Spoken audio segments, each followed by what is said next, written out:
Hello and welcome to Mathematics with Simon. Today we're going to look at the Argand diagram, which is a way of looking at complex numbers. So firstly, every complex number has two parts. It has the real part and it has an imaginary part. So every complex number is the sum of a real number and a purely imaginary number. Now, of course, in some cases, the real part is 0 or the imaginary part is 0. So if the real part is 0, then it's purely imaginary. And if the imaginary part is 0, then it's purely real. In fact, what that shows you is the real numbers can be thought of as complex numbers with imaginary part 0. In a sense, the real numbers are a subset of the complex numbers. Anyway, every complex number has two parts, real and imaginary. So it could be 3 plus 4i, or in general, x plus yi, where x and y are real numbers. And we can look at these visually on the Argand diagram. So this is 3 plus 4i, so the real numbers are shown on the x-axis horizontally, and the imaginary numbers are shown on the y-axis vertically. And this is 3 plus 4i, so it's 3 real and then 4 imaginary. This one is labelled incorrectly, so let's get it right.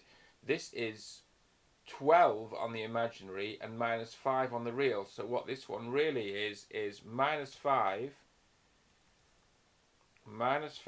plus 12i. Look at that.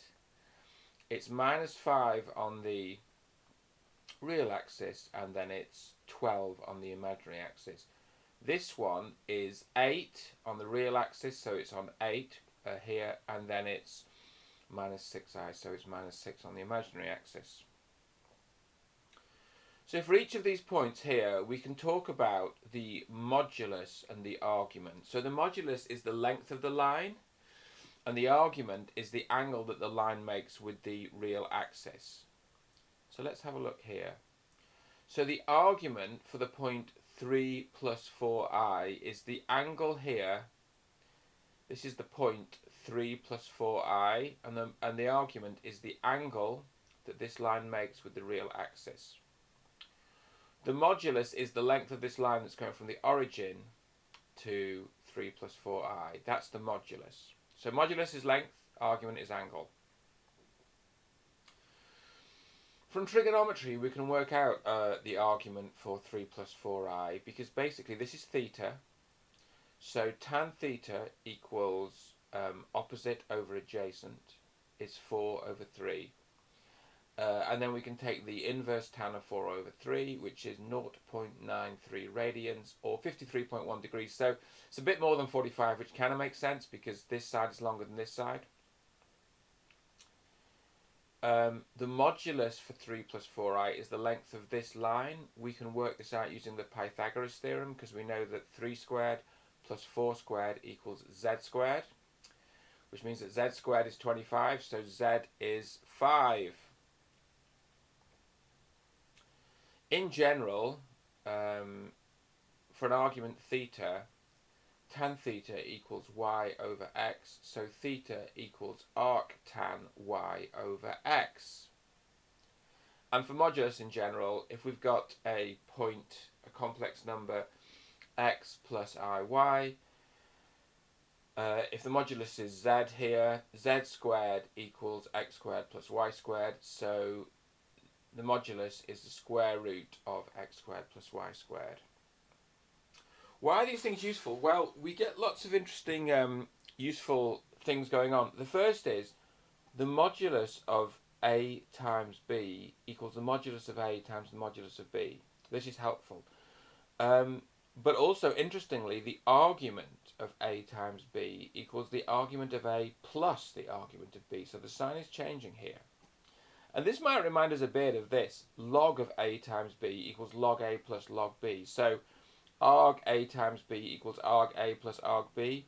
Log of a times b equals log a plus log b. There's actually a similarity deep down there. So let's just explore this and see what's going on.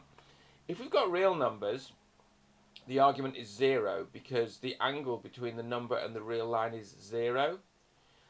So if you have a real number times a real number, that's a real number, and yes, 0 equals 0 plus 0. So the argument of the product is 0, and the argument of the two things being multiplied together are both 0.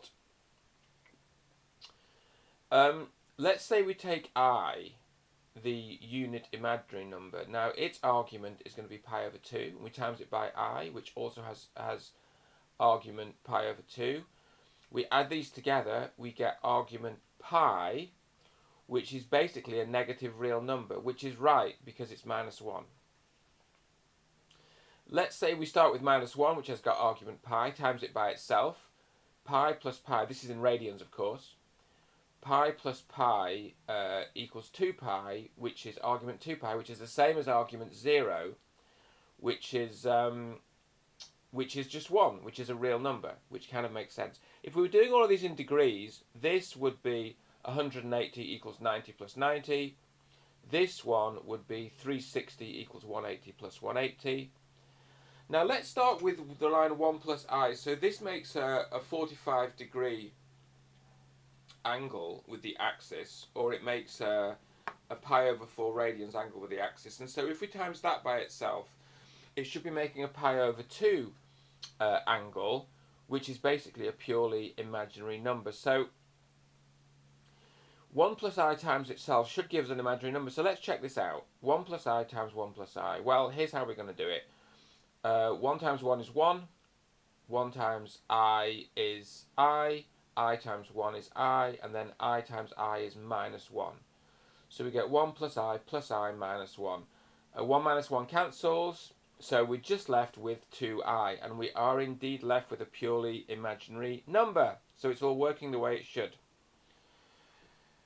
So we've illustrated the argument of A times B equals the argument of A plus the argument of B, but how do we actually prove this? We'll do this in the next video. I hope you liked this. We welcome you to subscribe and hit the notification bell. If you did like this, then hit like. We'd love to hear your ideas. We hope you're enjoying your mathematics, and we will see you next time.